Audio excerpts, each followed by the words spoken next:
Hello. হ্যাঁ, আসসালামু আলাইকুম। ওয়ালাইকুম আসসালাম। জি বলুন। ম্যাম একটু আগে কল করছিলেন, আসলে আমি গাড়িতে ছিলাম তো বুঝি না, আমার একটু বুঝায় বলেন ব্যাপারটা কি। আপনি কি রিপন সাহেব বলছেন? হ্যাঁ হ্যাঁ, রিপন শেখ বলছি। আমার নাম্বার কোত্থেকে পেলেন ম্যাম? আপনি বিডি জবসের মাধ্যমে আমাদের এখানে অ্যাপ্লাই করেছিলেন, আপনার ওকে নাম্বারটা আমি ওখান থেকেই পেয়েছি। ঠিক ওকে। আছে, হ্যাঁ হ্যাঁ।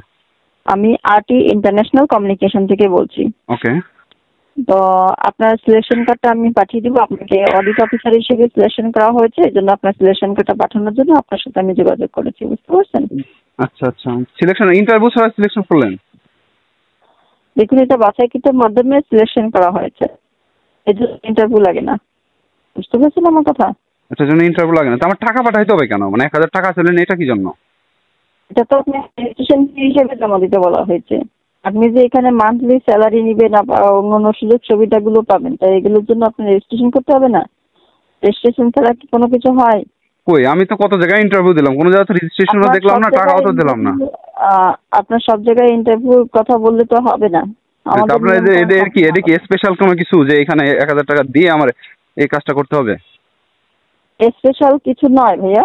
তাহলে আপনি 1,000 টাকা দিতে হবে কি জন্য? আমি তো বুঝি না। আমি ইন্টারভিউ দিব, আপনি আমার সিলেকশন করবেন, দেন দেখুন চাকরি হবে, ভাইয়া, ব্যাস। আপনি যদি আপনার রুলস অনুযায়ী কথা বলেন তাহলে তো হবে না। এখানে আমাদের রুলস আছে।